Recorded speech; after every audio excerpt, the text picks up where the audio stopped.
Sir అన్న సప్పు చేయకుండా సీఎం వెళ్ళిపోయిందంట. కోవిడ్ సమయంలో అప్పటి రాష్ట్ర ప్రభుత్వము తాత్కాలికంగా నియమించినటువంటి స్టాఫ్ నర్సులు సోమవారం రోజు ముఖ్యమంత్రి రేవంత్ రెడ్డిని కలిసేందుకు జూబ్లీహిల్స్లోని ఆయన నివాసానికి వెళ్ళారు. వారిని పోలీసులు లోపలికి అనుమతించలేదు. దీంతో రోడ్డుపై నిలబడి సీఎం రాక కోసం ఎదురు చూశారు. కాన్వాయ్ వెళ్తుండగా సీఎం సార్ అంటూ చేతులు ఊపుతూ ఆయనను పిలిచారు. కారులో నుంచి వారి వైపు చూసి సీఎం కారు మాత్రం ఆగలేదు. వారితో మాట్లాడకుండానే అక్కడి నుంచి వెళ్ళిపోయారు. తర్వాత నర్సులంతా ఆరోగ్య శాఖ మంత్రి దామోదర రాజనరసింహ దగ్గరికి వెళ్ళారు. తమకు స్టాఫ్ నర్సు పరీక్షలో 20% మార్కులు కలుపుతామని గత ప్రభుత్వం హామీ ఇచ్చింది. దాని గురించి ఆయన దృష్టికి తీసుకెళ్లారు. అయితే గత ప్రభుత్వం ఇచ్చిన హామీకి మాకేం సంబంధం, దిక్కున్న చోట చెప్పుకోండి అని వారితో ఆయన దురుసుగా మాట్లాడినట్టు తెలుస్తోంది. కోవిడ్ సమయంలో ఏమైనా ఉచితంగా పనిచేశారా, జీతాలు తీసుకునే కదా పనిచేశారా అని చెప్పేసి ఆగ్రహం వ్యక్తం చేసినట్టు తెలుస్తూ ఉంది. వామ్మో, ప్రజాపాలనలో మరి ఇప్పుడు గతంలో ఈ బాకాలన్నీ ఒకటే మాట్లాడినాయి కదా. కాంగ్రెస్లో ఉన్నటువంటి ఈ అధికార ప్రతినిధులు టీవీలలో కూర్చొని మాట్లాడుతూ ఉంటుంటారు ఒకరొకరు. మా సార్ ఇట చెయ్యి ఆపంగానే ఆపుతాడు, వెంటనే పోయి మాట్లాడతాడు, ఇట్లా పోతూ ఉంటాడు. వెనకంగా రేవంత్ సార్ అని పిలవంగానే ఆమె మాట కంప్లీట్ కాకముందుగా యూటర్న్ తీసుకొని వస్తాడు. ఈ పిఆర్ స్టంట్లని వేసిరు కదా మొన్న అధికారంలోకి వచ్చినాక నెల రోజులు ఈ మొత్తం పిఆర్ స్టంట్ల దుకాణమే కదా నడిపింది. మరి ఎందుకో స్వయంగా నర్సులు రేవంత్ రెడ్డి ఇంటి దగ్గరికి పోతే కూడా కనీసం వాళ్ళతో ఎందుకు మాట్లాడలే, దేనికోసం మాట్లాడాలి అంటే ఇక్కడ పిఆర్ స్టంట్ లేదు, ఇక్కడ మీడియా మేనేజ్మెంట్ లేదు.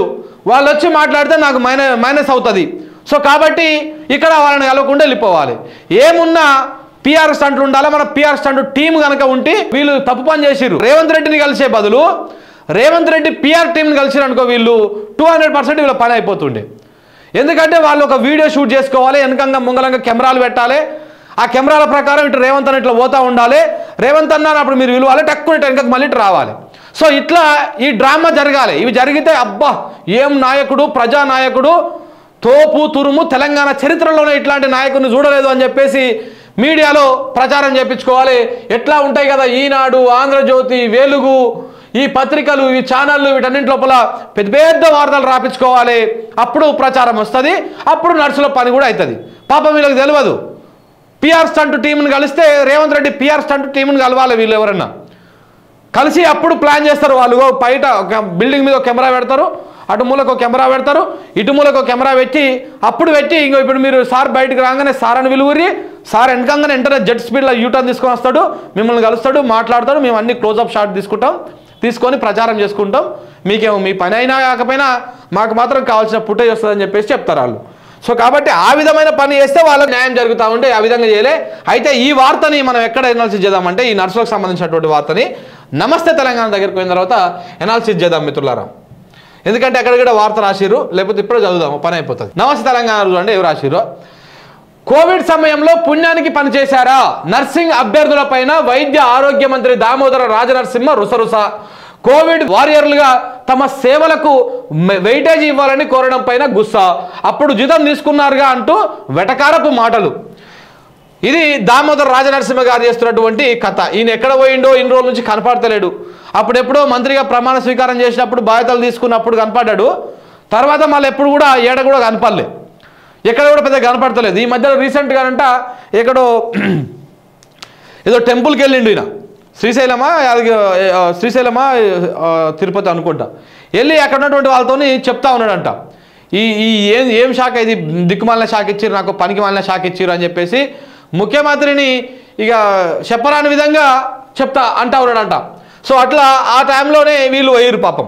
ఈ నర్సులు పోతే ఏమంటున్నారు, కోవిడ్ సమయంలో పుణ్యానికి పనిచేసిరా, మీరు పుణ్యానికి పనిచేసిరా అని చెప్పేసి వాళ్ళ మీద ఎటకారంగా మాట్లాడేటువంటి మాట.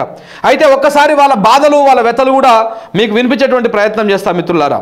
ఎందుకంటే వాళ్ళు ప్రాణాలకు తెగించి కోవిడ్ సమయంలో సెకండ్ వేవ్ వచ్చినప్పుడు, తర్వాత ఒమిక్రాన్ వచ్చినప్పుడు, ఇవన్నీ వచ్చినప్పుడు కూడా సెకండ్ వేవ్ టైంలో కూడా వాళ్ళు ప్రాణాలకు తెగించి వాళ్ళ కుటుంబాలను వదిలేసి వాళ్ళు ప్రజలకు, ఎవరికైతే ప్రభుత్వం పిలుపు మేరకు ప్రజలకు సేవ చేసిర్రు, ఏవైతే కోవిడ్ పేషెంట్ ఉంటారో వాళ్ళకు సేవ చేసిర్రు. అప్పుడు వాళ్ళ సేవలను గుర్తిస్తూ అప్పటి ప్రభుత్వం ఏం చెప్పిందంటే, మీకు వెయిటేజ్ ఇస్తాము, మీకు ఫ్యూచర్లో మిమ్మల్ని పర్మనెంట్ చేస్తామని చెప్పేసి చెప్పింది. అయితే దాదాపు ఇక్కడ నేను ఒకసారి వివరిస్తా. కోవిడ్ టైంలో బాగా సెకండ్ వేవ్ టైంలో బాగా కేసులు ఎక్కువ వచ్చినటువంటి టైంలో దాదాపు 150 నుంచి 200 మందిని స్టాఫ్ నర్సులను తీసుకున్నారు. నర్సింగ్ అభ్యర్థులను ఆ నర్సులను తీసుకున్నారు. అయితే గవర్నమెంట్ నర్సులు ఎవరైతే ఉంటారో ఈ సిస్టర్స్ ఎవరైతే ఉంటారో వాళ్ళంతా ఈ కోవిడ్ ఉధృతిని చూసి భయపడరు. కొంతమంది భయపడి ఉద్యోగాలకు లాంగ్ లీవ్లు పెట్టిర్రు. ఉద్యోగాలకు ఇప్పుడు మాకు ప్రాణాలే ముఖ్యము, మేమే చనిపోయే కాలం వచ్చింది, వాళ్ళకు ట్రీట్మెంట్ చేస్తే మేము కూడా చనిపోతాము అని చెప్పేసి భయాందోళనకు గురై వారు కొంతమంది ఉద్యోగాలు లీవ్ పెట్టడము, లాంగ్ లీవ్ పెట్టడం ఇట్లాంటివి చేసినప్పుడు ప్రభుత్వం ఏం చేసిందంటే ఒక కాల్ ఇచ్చి ఎవరైనా ధైర్యవంతులు, ఎవరైనా పేదలకు సేవ చేయాలనుకున్నటువంటి వాళ్ళు కోవిడ్ వారియర్స్ పేరుతో పిలిచిరు. వాళ్ళని డాక్టర్లను, నర్సులను, పారిశుద్ధ కార్మికులను వీళ్ళందరినీ కోవిడ్ వారియర్స్గా పిలిచిరు. పిలిచి మీరు గుర్తుపెట్టుకోండి, ఇవాళ ఈ మనిషి వెటకారం చేసినటువంటి ఎవరైతే ఉన్నారో నర్సులు వాళ్ళ మీద పూల వర్షం కురిపించింది గత ప్రభుత్వం గాంధీ హాస్పిటల్ దగ్గర. మీకు గుర్తే ఉంటుంది, హెలికాప్టర్లో పూల వర్షం కురిపించింది. ఎందుకంటే కరోనా సమయంలో పేద ప్రజల ఎవరైతే కోవిడ్ వచ్చిందో ఆ ప్రజల కోసము ప్రాణాలకు తెగించి వాళ్ళకు ట్రీట్మెంట్ చేసినందుకు, వాళ్ళకు సహకరించినందుకు, వాళ్ళకు వైద్యం అందించినందుకు డాక్టర్లకు, నర్సుల మీద వాళ్ళు ఏం చేసిరు, పూల వర్షం కురిపించారు. దాంతోపాటు అప్పుడు నాకు కరెక్ట్గా ఐడియా లేదు, 63 అనుకుంటా, జీవో నెంబర్ 63 అనుకుంటా, ఆ జీవో ఇచ్చి వీళ్ళని రిక్రూట్ చేసుకున్నారు. 150 నుంచి 200 మందిని రిక్రూట్ చేసుకొని మీకు ఫ్యూచర్లో వెయిటేజ్ ఇస్తాము, దాంతోపాటు మిమ్మల్ని పర్మనెంట్ చేస్తాము అని చెప్పేసి చెప్పిర్రు. వాళ్ళు కొంతమంది నర్సులు, నర్సింగ్ విద్యార్థులు కొంతమంది ఏం చేశారు, అభ్యర్థులు కొంతమంది అప్పుడు ప్రాణాలకు తెగించి సరే ఒక అవకాశం వచ్చింది, మనం చేసేది సమాజ సేవ, దాంతోపాటు మనకు ఫ్యూచర్లో కూడా పర్మనెంట్ అయ్యేటువంటి అవకాశం ఉంది, వెయిటేజ్ వచ్చేటువంటి అవకాశం ఉంది కాబట్టి మనము పోయి జాయిన్ అవుదాము అని చెప్పేసి వీళ్ళు వెళ్ళి ప్రభుత్వం కాల్ మేరకు, ప్రభుత్వం పిలుపు మేరకు వెళ్ళి ఉద్యోగంలో జాయిన్ అయ్యి అప్పుడు ఎంతో కొన్ని వందల మందికి, వేల మందికి కరోనా పేషెంట్లకు ఈ 150 నుంచి 200 మంది నర్సులు ట్రీట్మెంట్ అందించారు. వాస్తవానికి డాక్టర్ కంటే కూడా నర్సే చాలా ఎక్కువ పనిచేస్తుంది. అంటే డాక్టర్లను తక్కువ చేయడం కాదు, డాక్టర్ కేవలం ఆ టైంలో వస్తాడు, ట్రీట్మెంట్ చూస్తాడు, ఏమి ఇవ్వాలి, ఏ మంది ఇవ్వాలి, ఏ గోలు వేయాలి, ఏంది కథ చూస్తాడు, చెప్తాడు, మొత్తం నర్సుకు గైడ్ చేసి ఆ పేషెంట్ చూసుకోవాల్సినటువంటి బాధ్యతని నర్సుకు అప్పచెప్పిపోతాడు. డాక్టర్ 5-10 నిమిషాలు వచ్చిపోతే నర్సు మొత్తము ఆ పేషెంట్ని పొద్దంతా రాత్రంతా చూసుకోవాల్సినటువంటి బాధ్యత నర్సుల మీదనే ఉంటుంది. చాలా గొప్ప పని అన్నమాట, అదొక మంచి సేవ అది. సో అలాంటి సేవ చేసేటువంటి వీళ్ళందరినీ ఈ విధంగా కాంగ్రెస్ మా ప్రభుత్వంలో ఉన్నటువంటి ఆరోగ్య శాఖ మంత్రి దామోదర్ రాజనరసింహ గారు కించపరిచే విధంగా మాట్లాడిండు. నిన్న వాళ్ళు పోతే ఏమేమి మాట్లాడారో వాళ్ళు కొంతమంది బయట పంపించారు నాకు, అవి కూడా మీకు వినిపించేటువంటి ప్రయత్నం చేస్తా చూడండి మిత్రులారా. ఎన్నిసార్లు రిక్వెస్ట్ పెట్టుకోవాలో అన్నిసార్లు రిక్వెస్ట్ పెట్టుకోవాలట పాపం వాళ్ళు. చాలాసార్లు రిక్వెస్ట్లు పెట్టుకున్నారు, చాలాసార్లు పోయి అధికారులను వీళ్ళని కలిసిరు, కానీ ఎవరు స్పందిస్తలేరు. ఇగో ఇక్కడ చూడండి.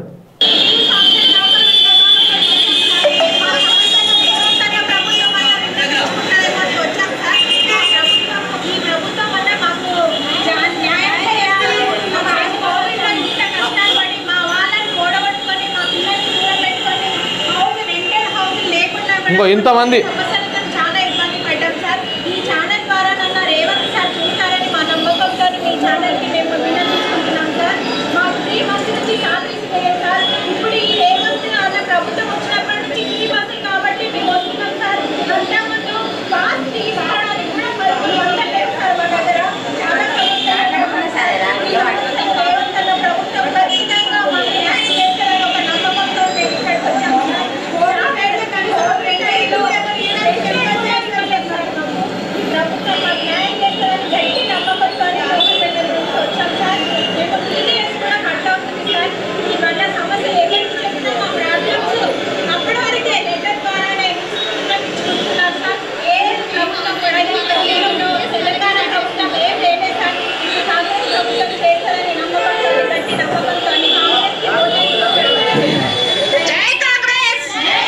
అయితే గతంలో వాళ్ళు ఎవరైతే వీళ్ళతో సేవ చేయించుకున్నారో గత ప్రభుత్వం వీళ్ళని పెద్దగా పట్టించుకోలే, ఈ ప్రభుత్వం కూడా పెద్దగా పట్టించుకోలే. సో దాంతో ఇబ్బందులు పడతా ఉన్నారని వీళ్ళు చెప్తా ఉన్నారు. ఇక చూడండి.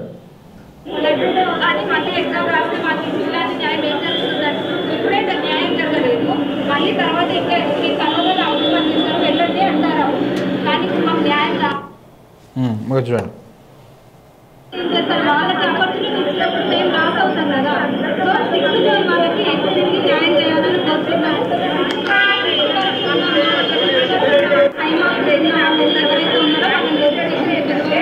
ఇట్లా ఆందోళన చేస్తూ ఉన్నారు వీళ్ళు. కనీసము వీళ్ళని పట్టించుకున్నటువంటి పరిస్థితి కూడా ఎక్కడా లేదు. సో రాజనరసింహ గారు పట్టించుకోకపోగా ఇట్లా ఎటకారం చేసేటువంటి ప్రయత్నం చేస్తూ ఉన్నారు. ఈ విధంగా ఎటకారం చేస్తూ ఉన్నారు. దీనికంటే ముందు మన వాళ్ళు రాసిన వార్త ప్రకారం దానికంటే ముందు సార్ అని చెప్పేసి రేవంత్ రెడ్డి గారిని ఎంత పిలిచినా కానీ కనీసం వారు రెస్పాండ్ కాలే, కనీసం ఆయన దగ్గరికి కూడా పోలే. ఇక్కడ చూడండి, సార్ అన్నా కానీ సపోర్ట్ చేయకుండా వెళ్ళిపోయిన సీఎం. ఫస్ట్ ముఖ్యమంత్రి గారి దగ్గరికి పోయారు. ఎక్కడికి? వాళ్ళ ఇంటి దగ్గరికి. మరి ఇది ప్రజాపాలన కదా ముఖ్యమంత్రి గారు, రేవంత్ రెడ్డి గారు, ఇది ప్రజాపాలన కదా, ప్రజలందరూ వచ్చి మిమ్మల్ని కలుస్తారు కదా. మరి ఈ ప్రజాపాలనలో పాపం ఈ నర్సులకు మీరు కలిసేటువంటి టైం లేదా? ఇందిరమ్మ రాజ్యంలో ప్రజలను కలవరా మీరు? ఏదో గొప్పలు చెప్తారు చాలామంది, కొంతమంది మేధావుల ముసుగులో ఉన్నటువంటి మేధావులు మాట్లాడుతూ ఉన్నారు. ఏమంటున్నారు? ఈ ప్రభుత్వం వచ్చినాక ప్రజలకు స్వేచ్ఛ వచ్చిందంట. మన గవర్నర్ మేడం కూడా చెప్తా ఉన్నారు, ఈ ప్రభుత్వం వచ్చినాక ప్రజలకు స్వేచ్ఛ వచ్చింది, నియంతృత్వం పోయింది, అంతా ఏదో చెప్పారు. మరి ఇక్కడ వీళ్ళకు మరి ఆ ప్రజానాయకుడు కలవడా? ఆ ప్రజాపాలన చేస్తున్నటువంటి ముఖ్యమంత్రి గారు కలవడా? మేము చెప్తున్నా కదా, ఆ రోజు ఎన్నడూ 8వ తారీఖు, డిసెంబర్ 8వ తారీఖు నాడు ప్రజా దర్బార్లో కనపడ్డటువంటి ముఖ్యమంత్రి గారు ఇప్పటిదాకా ఏ పేద ప్రజలను కూడా కలవడు. ఆయన అంటున్నాం కదా, ఇప్పుడు ఏదైతే నియంత అని చెప్పేసి ప్రచారం చేసిర్రో, నియంతకి చాలా ఇంకొక 3-4 రెట్లు ఎక్కువ ఈ రేవంత్ రెడ్డి అనేటువంటి వ్యక్తి. చాలా అహంకారి, చాలా కోపిష్టి. ఆయనకు ప్రజల సమస్య వినేంత ఓపిక తీరిక లేదనమాట. సో చూడండి ఇక్కడ ఏం జరుగుతూ ఉందో. అదే పిఆర్ టీం ఉంటే ఇవన్నీ మంచి ప్లానింగ్ ప్రకారం నడుస్తుండే. ఎంత రేవంత్ రెడ్డి శిష్యుడు కదా, సో అట్లా ఉంటుంది అనమాట. సో కాబట్టి వీళ్ళది ఇప్పటికైనా మరి ఆరోగ్య శాఖ మంత్రి ఏమో ఎటకారం చేసినట్టు మాట్లాడతాడు. ఎవరు చెప్పుకుంటారో చెప్పుకోపోరి, ఏం చేసుకుంటారో చేసుకోపోరి, మీరు జీతాలు తీసుకోలేదా, ఇట్లా ఎటకారంగా. అధికారం ఉంది కదా, మన ఇష్టం వచ్చినట్టు మాట్లాడచ్చు. ఈయననేమో ఇట్లా అనమాట.